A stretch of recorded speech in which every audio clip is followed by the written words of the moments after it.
Since coming to Unity at Harrisburg, this time period has brought us some traditions since I've been here, and I just love. We've put 3 together. Christmas Eve being the 12 powers and remembering what they are in our consciousness and how they can guide us into our lives and manifest something different than we might be in at the moment. Last Sunday was a Sunday to let go and release. And it was really an interesting time because we had some new folks here that had never been in Unity Harrisburg before. And some of the comments that I got back is how much they enjoyed all of you and the energy here and the consciousness and the process. But what I love about today is a chance to take some time and set a tone for a new year. I was telling Jacqueline, this will be my 6th White Stone that I've done as a minister, and I love looking back at them because there's a theme in almost each year that we did those. And I would invite you to do that, look back, because I've heard some folks have said to me, they looking at their White Stones from last year and also their God letters, and it was very interesting to see where they were today compared to where they were a year ago. So it's a tool that way that provides for us to be able to look back. So again, like last Sunday, this is going to be about you and the work to do to listen to Spirit, to find what is your name or word or essence or nature that ends up on the White Stone for 2020 for you, and also the opportunity to write the God letter, and we'll talk about that today. So I'm going to keep the talk shorter so that you have more time, and we're just going to have very quiet, reflective, meditative music for you and your source, God within, Spirit, whatever name that you use that works for you. This is one of the greatest quotes that in my life. When I read this, it was like, pow, right between my eyes. We are not human beings having a spiritual experience. We are spiritual beings having a human experience. And what I have found as a minister and as a spiritual coach, this understanding and where you are in the understanding is what changes what's happening on your journey. How much time, what do I mean by that? How much time you're spending believing you're a human being and hoping that you come here and have a spiritual experience versus the truth that who and what you really are. It changes everything. It allows us to understand there is no death. There's just a transfer of consciousness. It allows us to begin to look at how we can enter into our daily life in a whole different way. So one of my favorites, or probably the favorite writer of the New Testament, was John. John was the apostle who got it. Out of the 12, he was the one who understood at the highest level. And he wrote the book of John, as you know, but he also wrote Revelations.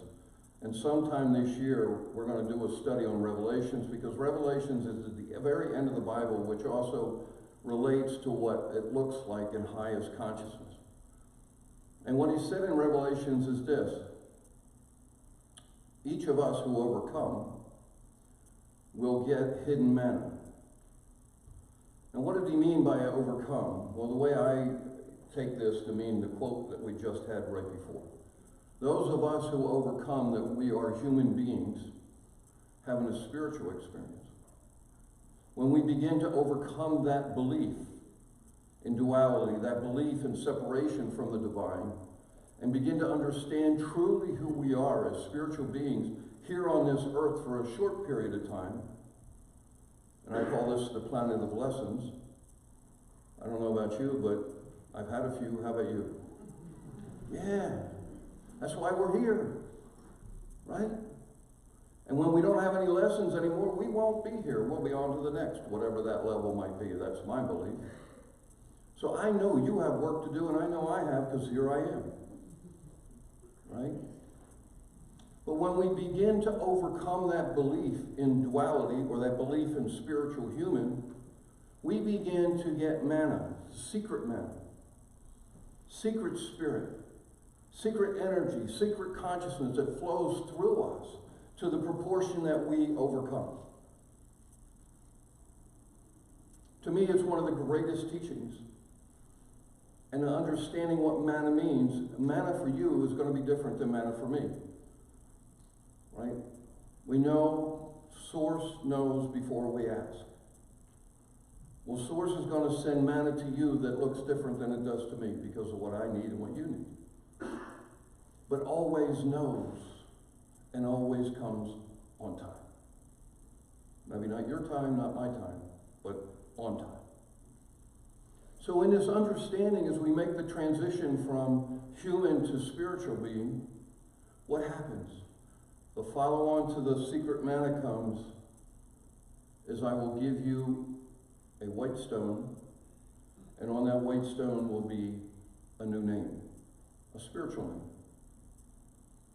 Now what I'm going to invite you into today is to make this process spiritual. What do I mean by that? Not try to figure out with your mind what the perfect word is for you today. That's still coming from the human side. Right? Ask the divine within you, what is your name? What is your word for this year?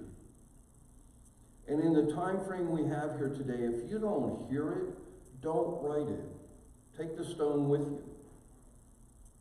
You don't, this clock that we're following here is human clock.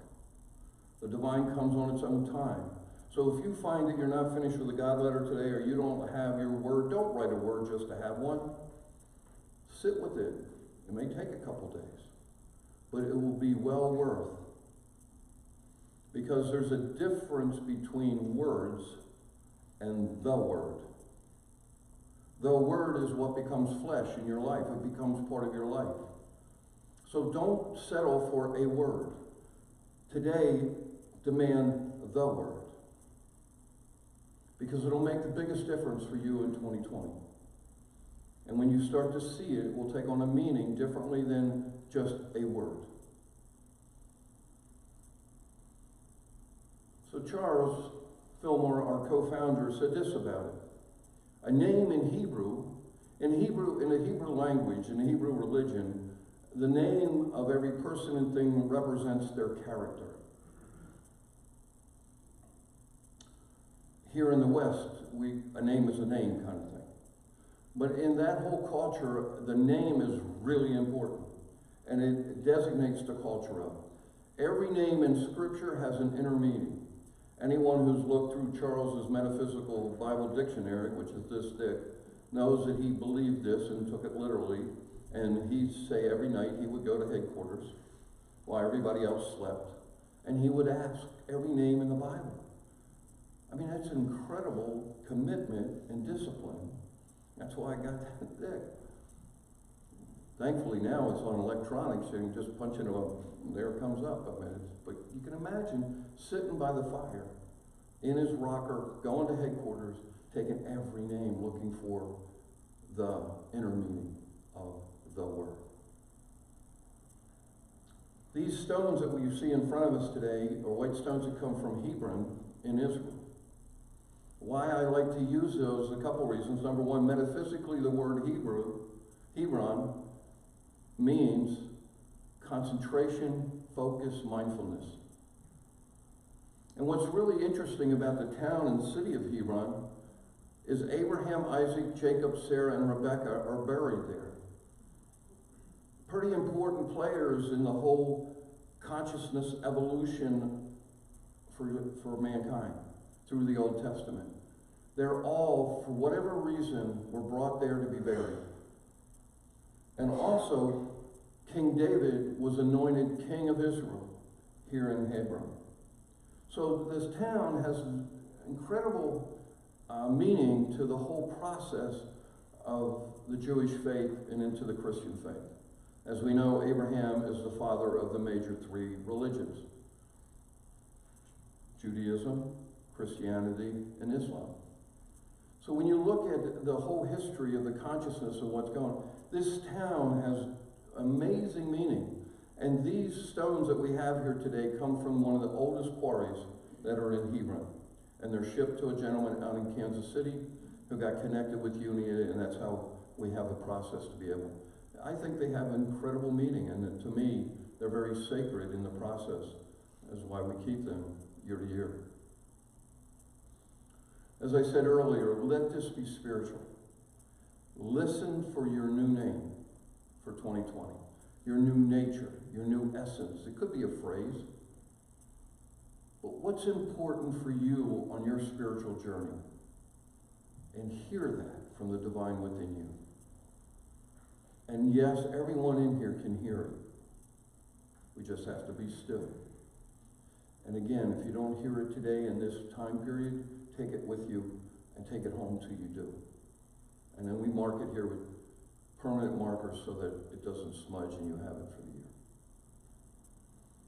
So that'll be the first part of the journey that we're on today. The second one is the Dear God letters. And this is not to a God outside of you. This is a Dear God letter to the God within you. Whatever the name is that you use. And if God makes you uncomfortable, put the name that matters for you. Whatever that creative principle of the universe, that word that you use, make that, you can cross out God out of the little thing in the bulletin and put your name in.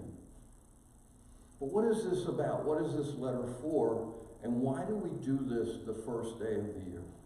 Well, let's talk about that. How many of you can join me and know that 92% of all New Year's resolutions fail? You all with me? Yeah. Why? Anybody know? Because you didn't write it down. It's a good start. She didn't write them down. That'll help make them not work. New Year's resolutions don't work because they are set by what? Your human willpower.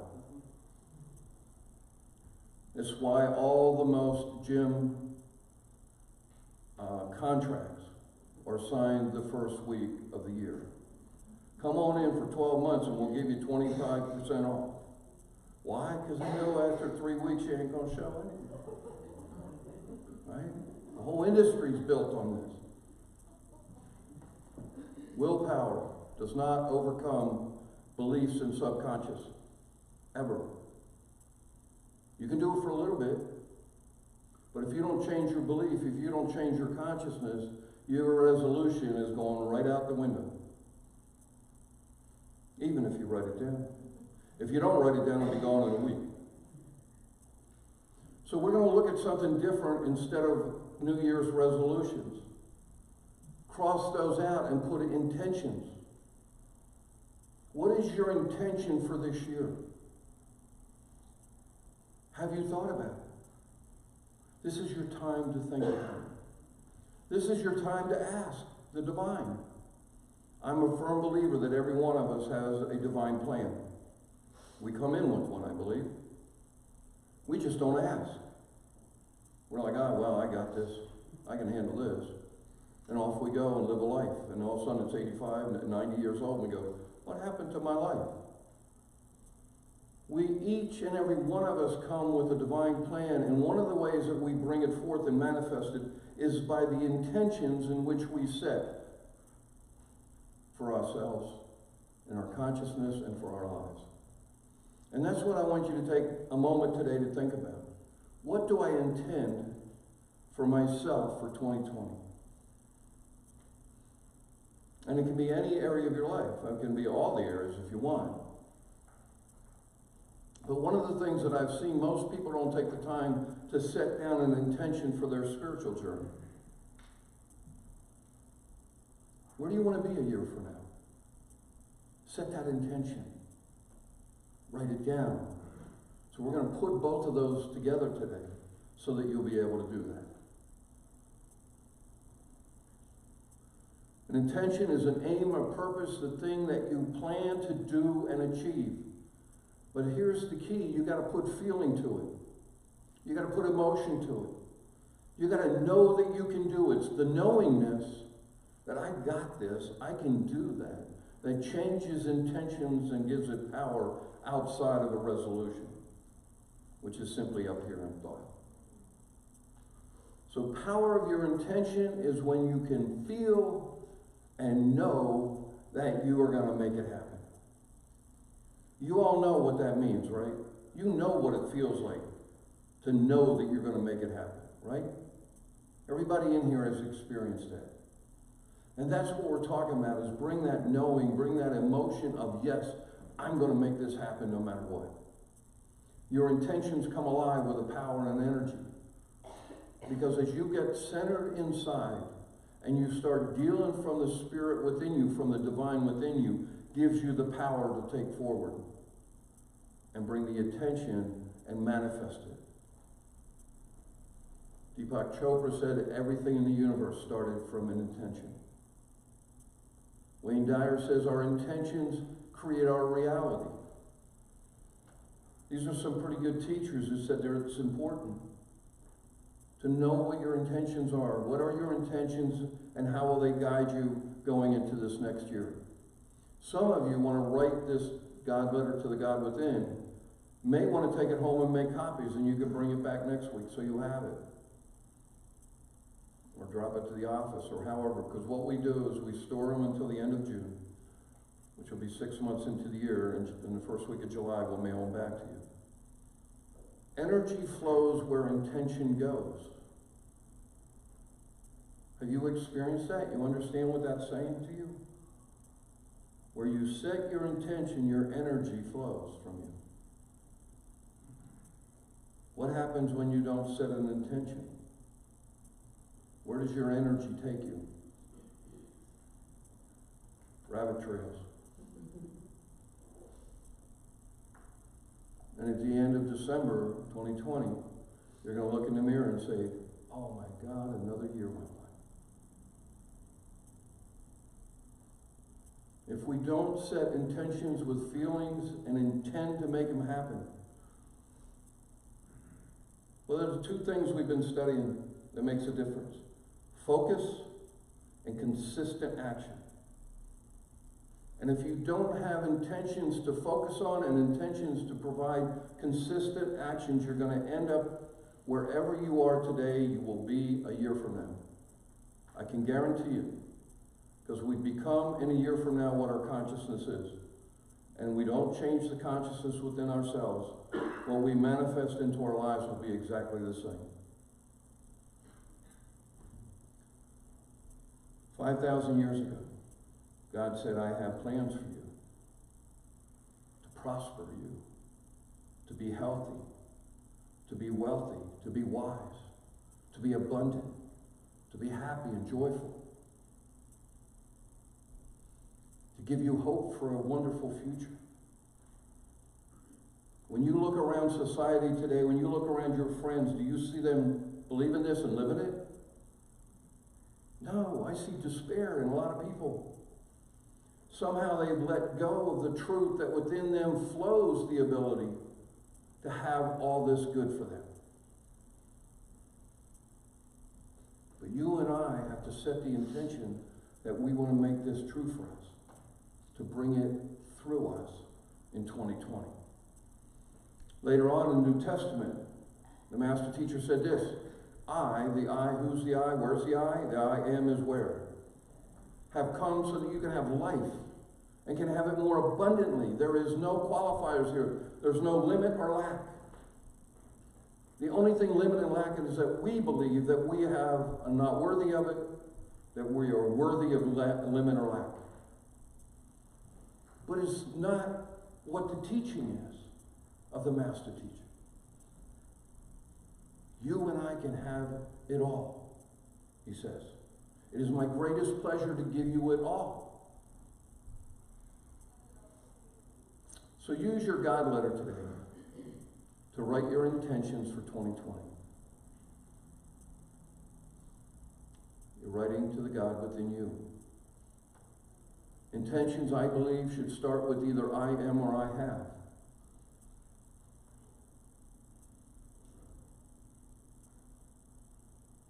Get that feeling that you already have. And that you set the intentions that this is going to be the focus and the consistent action that's going to carry you through this new year. and be written, as I said, to the God within you. Remember this, in Matthew, he said, my yoke is easy and it's light. And living in grace is a life of ease and light. Make that part of your intentions for 2020. I am. It's what I want in my life. I want to live in grace with ease and light. And I hope it's what you do. Rumi said this, you were born with potential. You were born with goodness and trust.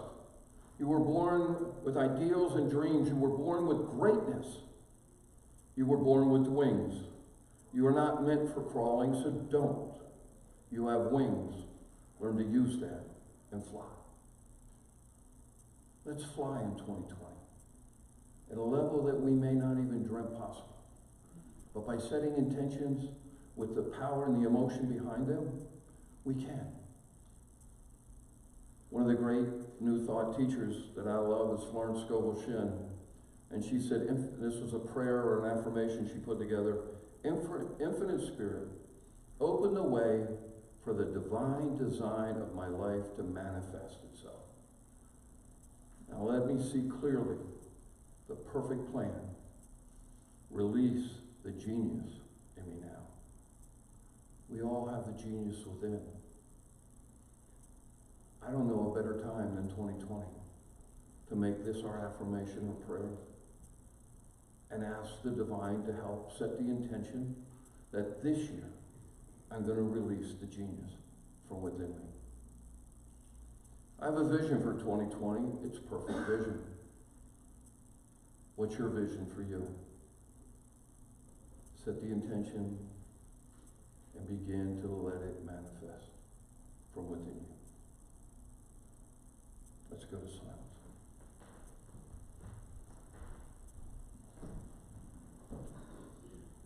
If you take a couple deep cleansing breaths,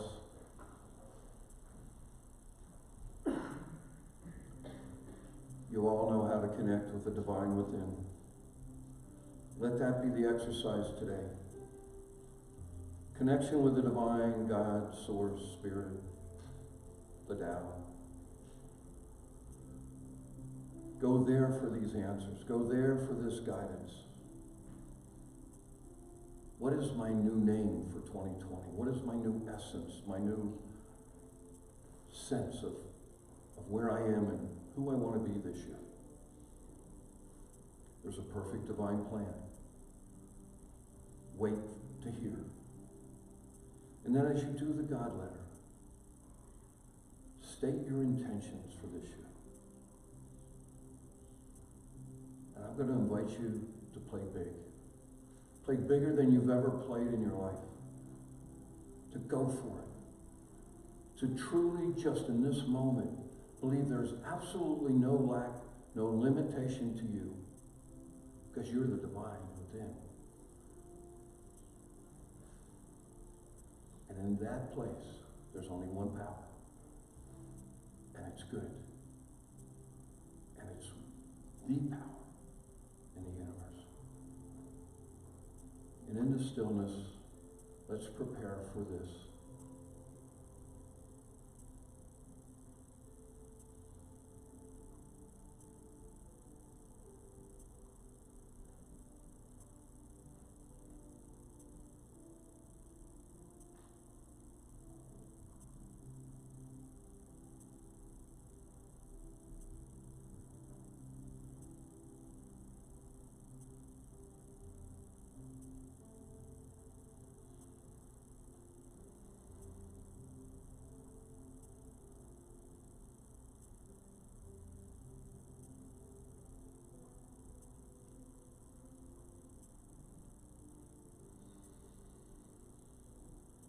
So it is